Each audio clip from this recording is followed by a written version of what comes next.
Everyone, welcome back to my channel. আমি রিয়া, আপনারা দেখছেন রিয়ার রান্নাঘর।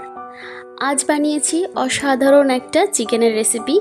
এটা যে কোনো নান রুটি দিয়ে বা পরোটা দিয়ে বা রুটি দিয়ে ভীষণ ভালো লাগে খেতে। তো চলুন রেসিপিটা আপনাদের সাথে শেয়ার করি। এখানে আমি 750 গ্রাম চিকেন নিয়েছি। এবার ম্যারিনেট করার জন্য দিয়ে দিচ্ছি 50 গ্রাম টক দই, দিচ্ছি গোলমরিচ গুঁড়ো 1 চামচ, দেবো 1 চামচ লবণ, আর দিয়ে দিচ্ছি 1 চামচ বাটার। এবার এই সব উপকরণগুলো দিয়ে চিকেনটাকে ভালো করে ম্যারিনেট করে ফ্রিজে রেখে দেব 1 ঘন্টার জন্য। আপনাদের কাছে যদি সময় থাকে তাহলে অবশ্যই 3-4 ঘন্টা ফ্রিজে রেখে দেবেন, তাহলে মাংসটা ভালো সেট হবে। কড়াইয়ে দিয়ে দিচ্ছি 1 চামচ বাটার,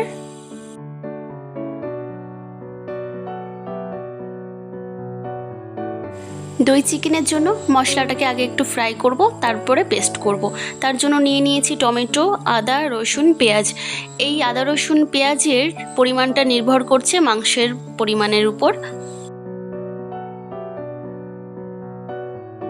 যেহেতু গোলমরিচের পরিমাণটা একটু বেশি থাকবে, তাই কাঁচা লঙ্কা কিন্তু আমি জাস্ট 2টো দিয়েছি। মশলাটা এরকম লাল লাল হয়ে গেলে গ্যাসের ফ্লেম বন্ধ করে এটার একটা পেস্ট করে নিতে হবে।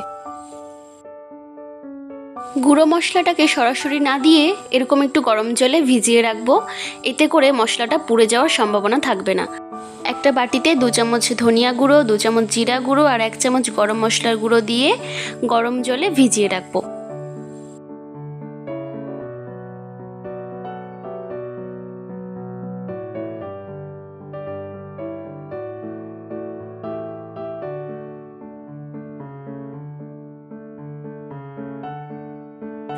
কড়াইয়ে দিয়ে দিচ্ছি রিফাইন তেল, একটু বেশি করেই দিচ্ছি যেহেতু চিকেনগুলো ভাজা হবে। তেল গরম হলে এক এক করে চিকেনের পিসগুলো দিয়ে দিচ্ছি।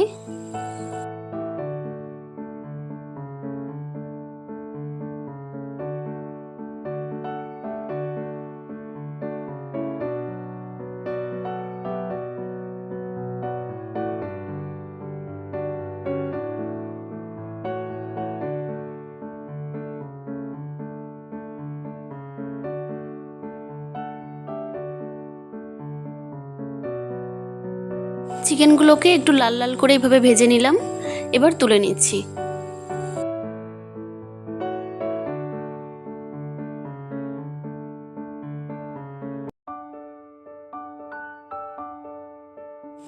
ফ্রাই করা চিকেনের যে তেল ছিল সেই তেলটা আমি এখানে ব্যবহার করলাম, আর দিয়ে দিলাম 1 চামচ বাটার। ফোড়নের জন্য দিয়ে দেব শুকনো লঙ্কা, তেজপাতা, 1-2টো ছোটো এলাচ, দারচিনি আর জিরা। এই দারচিনি যদি ফোড়ন দেওয়া হয় তাহলে কিন্তু দারুণ একটা ফ্লেভার আসে। এবার আমি পেঁয়াজ কুচিয়ে দিয়ে দিচ্ছি।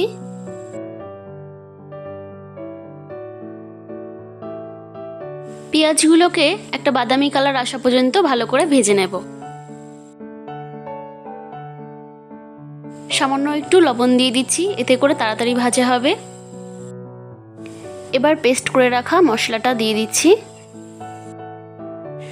যেহেতু দই চিকেনটা একটু বাদামি কালার হয়, তাই হলুদ গুঁড়ো বা লঙ্কার গুঁড়ো কোনোটাই কিন্তু যাবে না। মশলা থেকে কাঁচা গন্ধ চলে গেলে এরপরে দিয়ে দিচ্ছি ভিজিয়ে রাখা গুঁড়ো মশলা। মশলাটা যাতে পুড়ে না যায় তাই সামান্য একটু জল দিয়ে দিচ্ছি।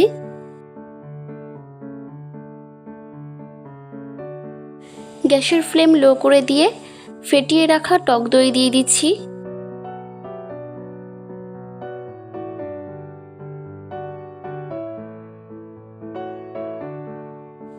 মশলাটাকে 7-8 মিনিট ভালো করে কষিয়ে মশলা থেকে তেল ছাড়তে শুরু করলে ভেজে রাখা চিকেনটা দিয়ে দেব।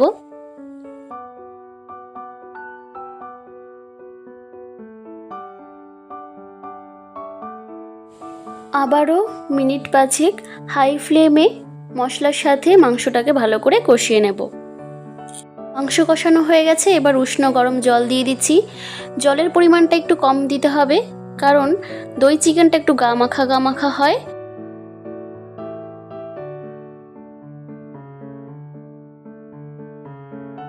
জাল ফুটতে থাকলে একটা ঢাকনার সাহায্যে হাই ফ্লেমে 10 থেকে 15 মিনিট ভালো করে জাল দিয়ে নেব। দই চিকেন প্রায় হয়ে এসছে। এই পর্যায়ে একটু কসুরি মেথি দিয়ে দিচ্ছি।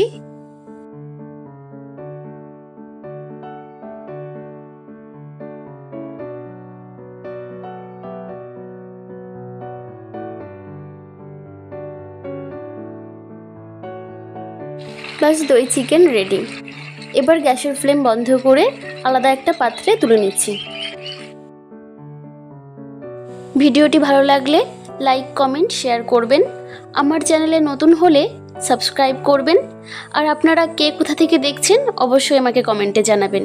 আর যদি আপনারা কোনো রেসিপি দেখতে চান বা শিখতে চান অবশ্যই আমাকে কমেন্টে জানাবেন, আমি চেষ্টা করব সেই ভিডিও দেওয়ার। আজ এই পর্যন্তই, দেখা হচ্ছে নতুন আর একটা ভিডিওতে। শেষ পর্যন্ত ভিডিওটি দেখার জন্য অসংখ্য ধন্যবাদ।